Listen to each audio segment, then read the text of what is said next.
The other thing that is interesting once you begin to get into some of that data is you can take a look to see what hiring managers are essentially fountains of talent. You know, where's your talent coming from an internal mobility standpoint, and what hiring managers turn out to be vortices that basically turn everybody over, right? So you can begin to see patterns inside of your company and try to understand, you know, if you have a department that seems to be turning out your best customer service people, well, you want to know that. And every one of you has this data. You've got performance data and you've got internal mobility data. Those are the only two bits of data that you need in order to figure those things out. So there's, of course, separation data as well. We'll talk about that later. And honestly, we'll all probably be talking about too much separation data later. I'm not going to talk about that right now.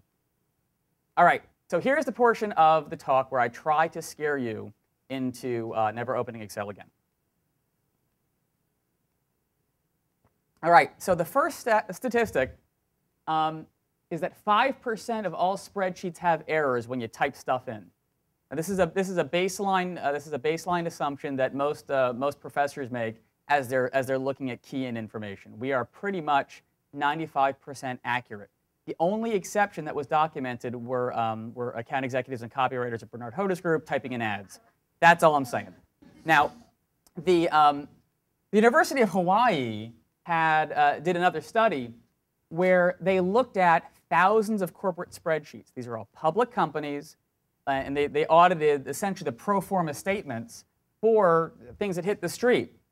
94% of all the spreadsheets that are being used today have some error in them. It's either data or it's a formula, but something is essentially introducing an error into it. So all those spreadsheets we were laughing before about how we're using Excel, yeah, y'all got errors in them. I don't know what errors you have, but yeah, there's errors. There will absolutely be stuff that we need to look at. Okay. So you know, this is the bad news, although there are recoverable ways around it as well. As you move up this, I kind of like that Maslow chart, I guess, right? Where you go from department level spreadsheets that are hand compiled, once you begin to use more consolidated methods of reporting, whether that is, you know, within the HRIS system using their standard reports, you know, the data still has to go in right, but as long as the data goes in right, it's going to be more consistent. You know, many times if you're managing your data in Excel, one department's formula will be different than the other department's formula. It is impossible to report across a company when you have different formulas in there as well. So as you move up this ladder, your quality begins to increase. How many of your organizations have implemented some type of business scorecard, some type of scorecarding overall? Okay. So in those organizations, there's no way you can do a scorecard unless you have better data, consistent data in which to use. Okay. So that's kind of, if there's anything that I'm going to pitch today, it's use systems to make your data more streamlined. It still might be wrong, but now it's patternly wrong, right? And then you can fix that. You know, you always got to keep on iterating till you get to a point that you're okay with. But you know, let it be wrong once and not 9 times. Okay. So my next point on statistics. This is actually that we made. That was part of the survey. You didn't know it. And I heard someone talk about red wine back there a little while ago in there. So you know, these two are perfectly true statements overall in here. 42% of statistics are made up on the spot.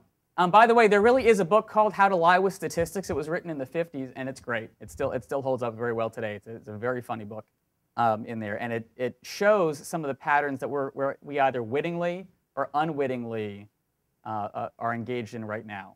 You know, too many times we use the data to try to fit what we want and not what the data actually reflects and tells us in there.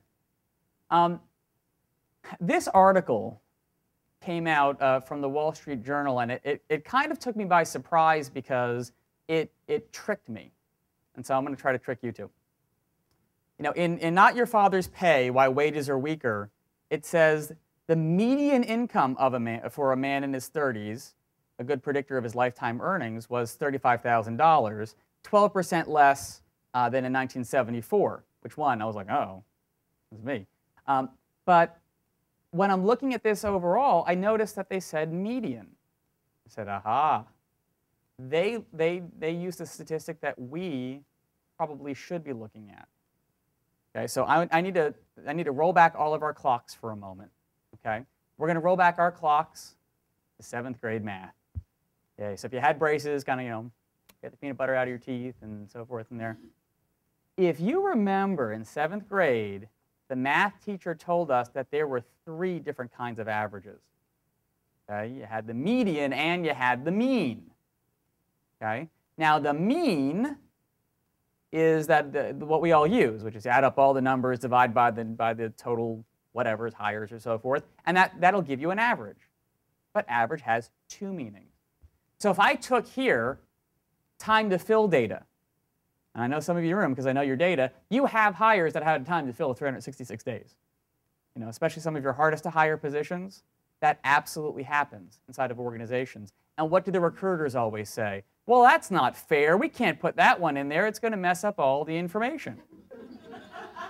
Surprise. Yeah, right. See, you guys have said it, right?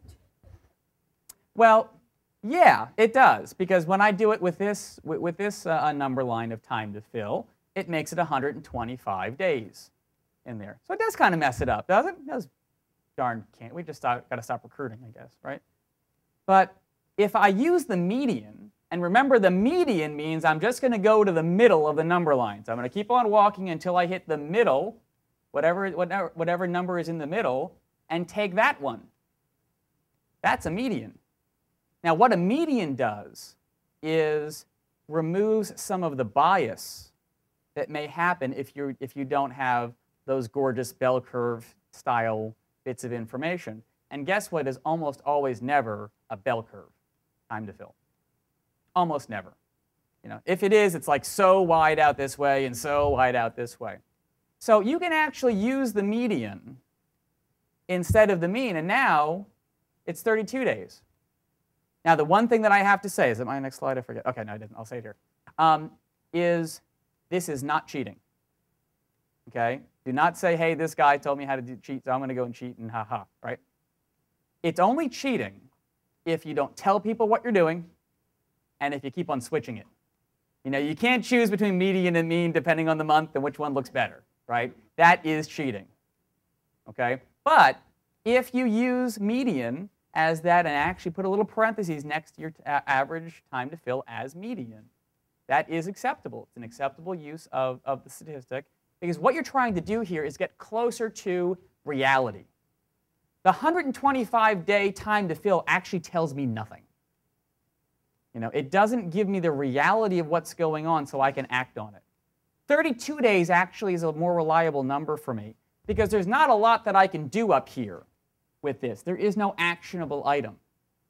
Now, if I begin then to group time to fill by department or by skill set, there may be some actionable items there where I can begin to moderate down some of the highest levels and treat that as a separate item.